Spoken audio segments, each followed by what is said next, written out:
یہ مناظر چیچنیا کے ہیں جہاں پر لاکھوں مسلمان نبی کریم صلی اللہ علیہ وآلہ وسلم سے اپنی محبت کا اظہار کرنے کے لیے اکٹھے ہو گئے ہیں۔ دوستو، قرآن پاک کی ایک آیت کا مفہوم ہے کہ تم میں سے کسی شخص کا ایمان اس وقت تک مکمل نہیں ہو سکتا جب تک نبی کریم صلی اللہ علیہ وآلہ وسلم کی ذات تمہیں اپنی اولاد، مال اور اپنی جان سے بڑھ کر عزیز نہ ہو۔ دوستو، وقت آ گیا ہے کہ نبی کریم صلی اللہ علیہ وآلہ وسلم کی ناموس کی خاطر اپنی قربانی پیش کی جائے، جان کی صورت میں نہیں تو کم سے کم فرانسیسی مصنوعات کا استعمال ترک کر کے ہی۔ دوستو، اس ویڈیو میں ہم آپ کو بتائیں گے کہ فرانس کی جانب سے ناموس رسالت پر کس طرح سے حملہ کیا جا رہا ہے اور اس پر ترک صدر رجب طیب اردوان نے پوری دنیا کو اسلامی طاقت کے بڑے لیڈر کے طور پر کتنا سخت پیغام دیا ہے۔ پاکستان کے وزیر اعظم عمران خان بھی اس کا حصہ بن چکے ہیں اور وہ بھی ناموس رسالت کے لیے اپنا سب کچھ قربان کرنے کو تیار ہیں۔ دوستو، اس ویڈیو میں مکمل طور پر آپ کو بتایا جائے گا کہ یہ پورا معاملہ آخر ہے کیا۔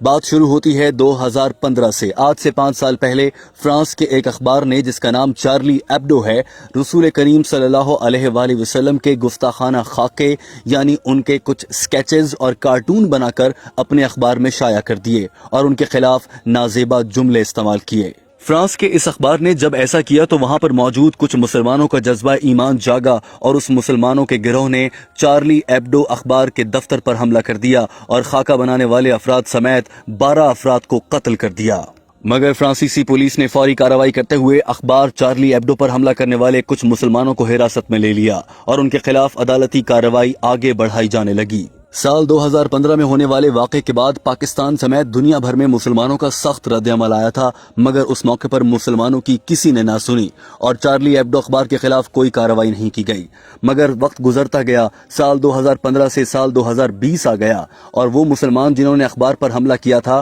وہ جیل میں سڑ رہے تھے۔ عدالت میں کارروائی ہوئی اور عدالت نے اس بڑے کیس کا فیصلہ سنایا، مگر جب سال 2020 یعنی کہ رواں سال میں ہی عدالت کی جانب سے اس بڑے کیس کا فیصلہ سنائے جانے کا دن تھا، ٹھیک اسی روز اسی اخبار چارلی ایبڈو نے، جس نے 2015 میں رسول کریم صلی اللہ علیہ وآلہ وسلم کے خاکے شائع کیے تھے، اسی اخبار نے ایک بار پھر وہی حرکت کی اور 2020 میں بھی نبی کریم صلی اللہ علیہ وآلہ وسلم کے گستاخانہ خاکے بنا کر اپنے اخبار میں شائع کر دیے۔ اس موقع پر بھی اس اخبار پر ایک بار پھر حملہ کر دیا گیا، مگر اس حملے میں زیادہ نقصان نہیں ہوا۔ مگر اس کیس کا فیصلہ سامنے آنے کے بعد فرانس میں ایک بار پھر سے مسلمانوں پر زندگی تنگ کی جانے لگی اور وہاں کے مسلمانوں کو توہین آمیز جملے کہے جانے لگے اور ایک بار پھر سے ناموس رسالت پر حملہ کیے جانے لگا۔ چند روز پہلے کی بات ہے کہ فرانس کے ایک استاد نے اپنے کلاس روم میں جب وہ آزادی اظہار رائے پر لیکچر دے رہے تھے، اس استاد کی جانب سے نبی کریم صلی اللہ علیہ وآلہ وسلم کے وہ خاکے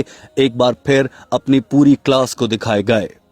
فرانسیسی استاد نے کمرہ جماعت میں جو کچھ بھی کیا تھا اس کی ایک ویڈیو بن چکی تھی اور وہ ویڈیو فرانس کی ایک مسجد کے امام کے ہاتھ لگی۔ فرانس کی مسجد کی انتظامیہ نے اس ویڈیو کو اپنے فیس بک پیج پر پوسٹ کر دیا اور اس میں کہا گیا کہ فرانس کا ایک استاد مسلمانوں کے جذبات بھڑکا رہا ہے اور نبی کریم صلی اللہ علیہ وآلہ وسلم کے خاکے آزادی اظہار کے نام پر پوری جماعت کو دکھا کر مسلمانوں کے جذبات کو مجروح کر رہا ہے۔ یہ پوسٹ سوشل میڈیا پر وائرل ہوئی اور اسے ایک مسلمان نے پڑھ لیا۔ چونکہ اس پوسٹ میں اس سکول اور کمرہ جماعت اور ساتھ ساتھ اس استاد کا نام اور پتہ بھی دیا گیا تھا، لہٰذا ایک مسلمان اپنے گھر سے نکلا اور اسکول کے باہر جا کر کھڑا ہو گیا۔ جو ہی اس نے دیکھا کہ وہ استاد اسکول سے باہر نکلا ہے تو اس مسلمان نے اس فرانسیسی استاد پر حملہ کر دیا اور اس کا سر قلم کر دیا، اس کا سر گردن سے الگ کر دیا گیا۔ موقع پر پولیس پہنچ چکی تھی اور پولیس نے اس مسلمان کا، جس نے فرانسیسی استاد کا قتل کیا تھا، اسے کا پیچھا کرنا شروع کیا، مگر اس نے گرفتاری نہ دی۔ پولیس نے اس مسلمان کو گولی مار دی۔ جب فرانس میں اس استاد کو قتل کیا گیا تو اس کے بعد فرانس میں ایک بار پھر فرانسیسی حکومت کی جانب سے سخت غصہ سامنے آیا اور فرانس کے لوگوں نے مسلمانوں کے خلاف زہر اگلنا شروع کر دیا۔ فرانس کی پارلیمنٹ نے اپنی پارلیمنٹ میں کھڑے ہو کر اس استاد کو، جس نے گستاخانہ خاکے پوری دنیا کو دکھانے کی کوشش کی تھی، اس کو سراہا اور اسے خراج عقیدت پیش کیا۔